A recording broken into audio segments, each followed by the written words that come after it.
I'm excited about his work. I personally do this a lot with playwrights. Okay? And I'll get involved with a playwright. I have 2 or 3 different playwrights who are friends of mine that I like, whose work I like, and I'm interested in their work.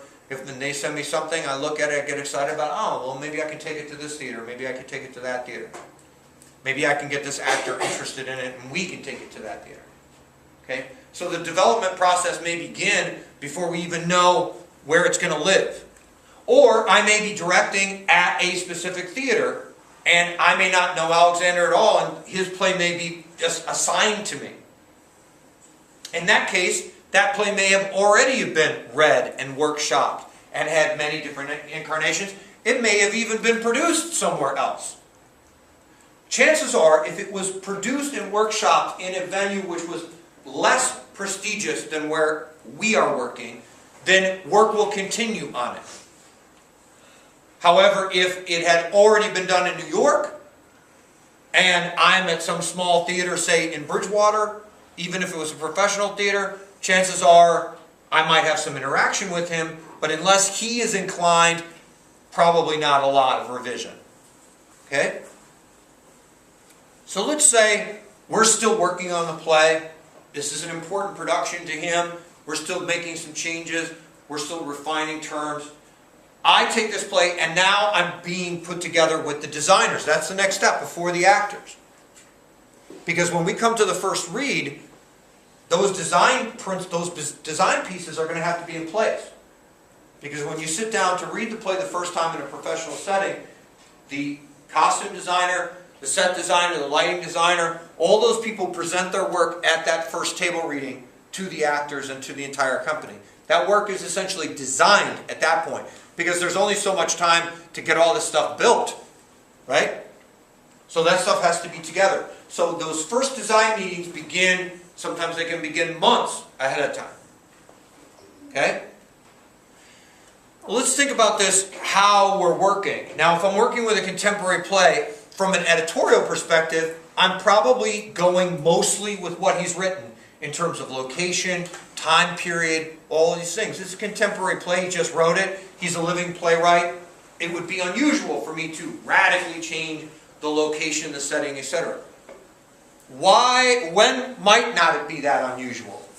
If you're a director and you've got a play, when might it be totally okay to change the location radically, or to set it in a whole other place, a whole other time period?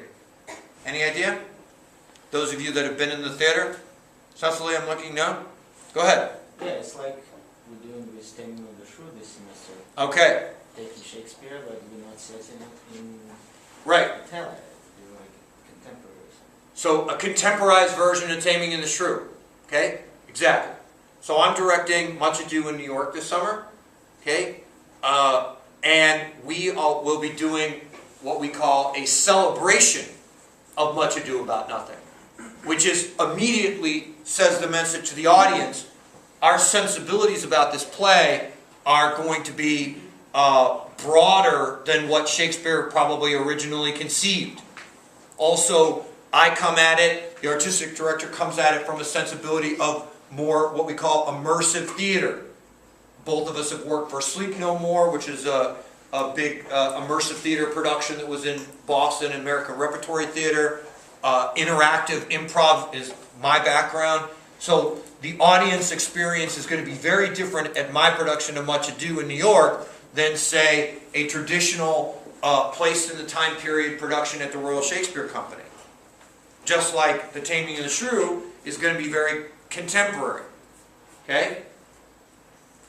So with Shakespeare, with classics, last year I took a play which was written by Ibsen in the late 19th century called An Enemy of the People, and I adapted it, and the leading characters were a same-sex couple who had returned to Wareham, Massachusetts from where they were living before in a larger city.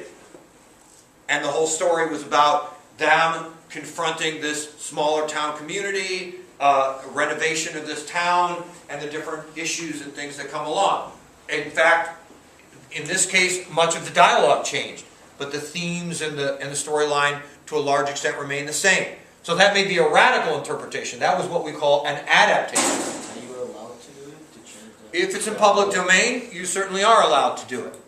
Yes, public domain meaning that the playwright is dead, and that it is out of it. The manuscript has been.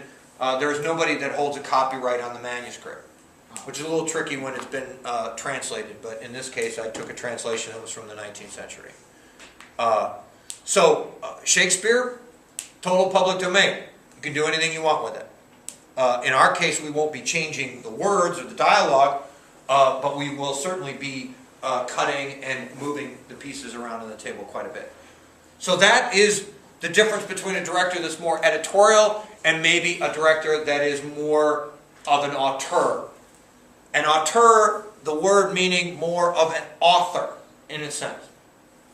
Auteur is a term that we usually apply to cinema a little bit more. Cinema auteurs are people like Francis Ford Coppola, Martin Scorsese. Okay? People who the director is as recognized as certainly the writer or maybe even the movie itself.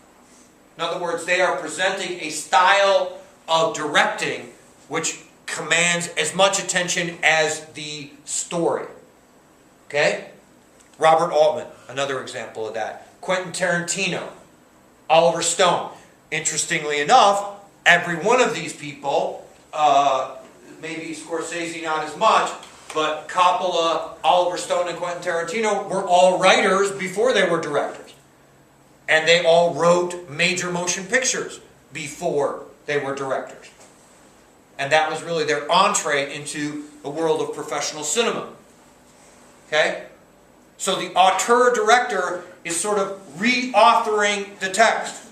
You falling asleep on me?